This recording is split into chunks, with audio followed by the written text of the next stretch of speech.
two of Africa's juggernauts as we get underway. Sundowns with that advantage to protect and an impeccable home record this season to preserve. Espérance eyeing an upset. Hamza Jalasi driving into the opposition half, and they're still testing the goal of Ronwen Williams. Another shot off target. Warning signs here for the Brazilians. And this is the man also, like, they'll really, really go to, especially when it comes to attack. That is Jan Sase, who will always have those trickery, trying to get into his left foot and trying to get those creative moments, and also like those combination plays. And the victory over Espérance last season as Jaden Adams went down there, but play on waved. And I say that because he was rather unceremoniously dismissed. Now, big chance for Mamelodi Sundowns. It'll break kindly for the goalkeeper here. You can see that with that break as well, Lunga. You can see Leon went first early on into that first post, so it becomes very difficult because there's so many numbers there. You need somebody there, but also I don't think Lunga also got the best of his technique right to be able to bring that ball in. But those are opportunities as well that he needs to find himself. When he gets to those type of areas, he needs to find somebody from Mamelodi Sundowns inside the box. On the ball, the absence of Grant Kekana, who he replaces today, really cannot be understated. We'll get back to that as Mamelodi Sundowns make some inroads here. It's just not a tight enough touch. And Keita again on hand. My apologies from his Mauritanian heritage. It's Konate, the teenager, a little further up the field. Ivorian. You look at Sundowns seems to find spaces in between the centre backs and the full backs because of the deployment that they have, especially when they're in position of the ball. You see Keita pushing up high up. Adams pushed back too longer. Tashrik Matthews, great feet. Now a couple of options up ahead of him. Slips it in behind for Leon, and good save in the end. Bashir Ben Said. 2017 as we get another look at how Sundowns very nearly opened the scoring. That's Tashrik Matthews, that touch of his as well. And also the perfectly weighed pass there for Leon. Great save they've been done by Ben Said. But the opportunities they need to create, put stress under Espérance's defense, and they seem to find space on their left-hand side. That is offensively, Mamelodi Sundowns need to be very careful as well today. Almost went into double figures for corner kicks. They had 9 corners in that match. Ben Said living dangerously. Referee points to the spots. And a yellow card for Bashir Ben Said. Now, of course, VAR can come into effect. There was a very Williams. And this is what happened. Yeah, look at the pressure as well that Leon puts. But I can tell you that this incident is totally similar to the one that Grant had. Because you look at Ben Said is also looking straight at the ball, trying to clear the ball. Leon puts his body on the line there, making sure that he gets first onto the ball, and then Ben Said in the CAF Champions League himself. Yeah. So it's clear as it comes. Yeah, it is very, very clear. You can see Leon gets into. So Ben Said, having given away the penalty, has to try and make amends here.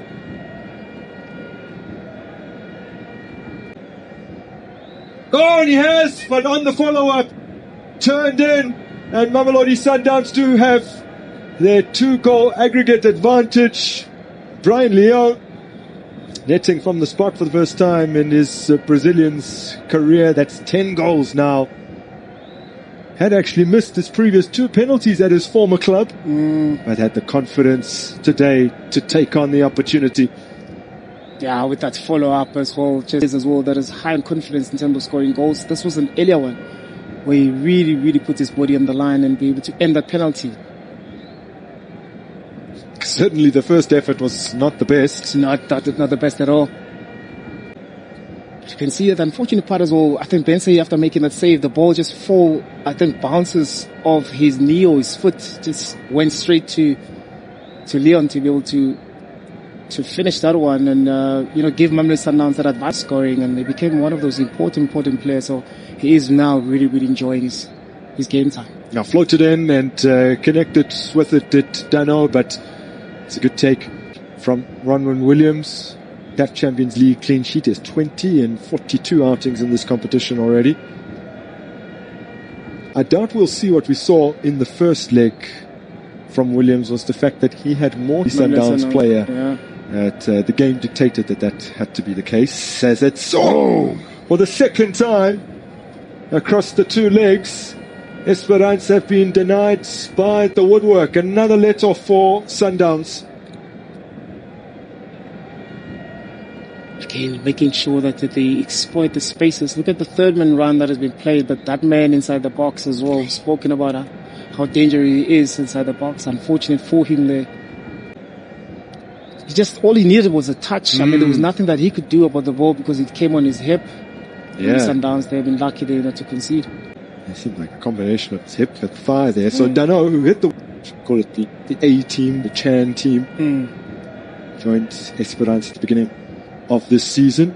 He's really contributed quite well. A player who a few years ago suffered a horrible ACL injury. Now, big chance to curl it, and it is bent wide by Leon, who still appears to be suffering in more than one regard at the moment. It's the elbow, it's the leg, and problem.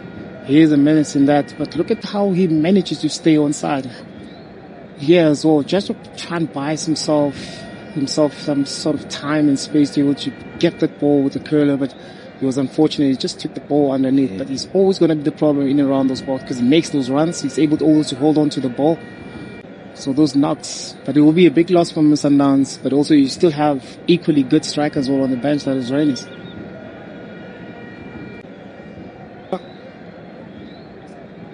For a strong showing in his 50th CAF Champions League appearance. Made his debut in this competition back in 2021-2022 season. It's a horrible skewed effort from Bualia.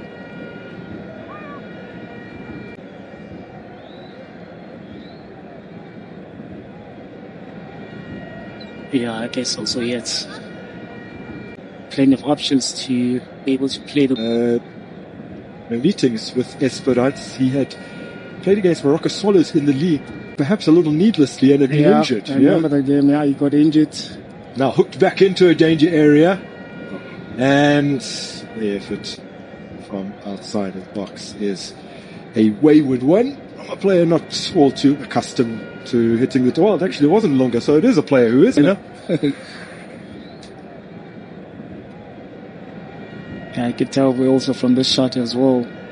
He didn't have enough time and any leniency at the beginning of the next campaign would have hurt a little bit.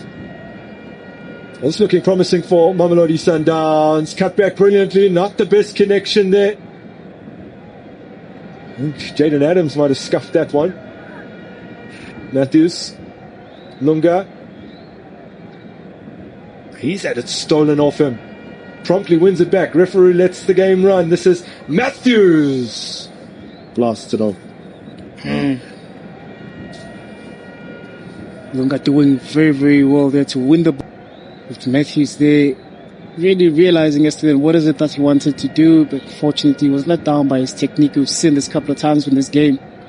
This connection here, maybe because also, it becomes very difficult when you play the ball back with so much power, because then you're not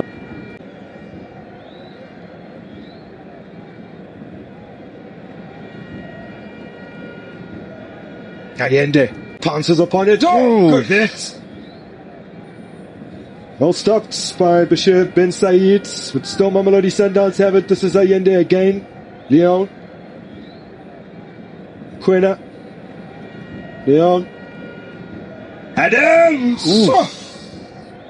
Two terrific hits in quick succession. First from Allende and then from Jaden Adams, both denied by Ben. We've spoken about Allende's presence inside the pitch, being able to take those shots outside the ball that separates these two sides. There's another look at what a fantastic strike from Allende. It was. That first touch also helped him as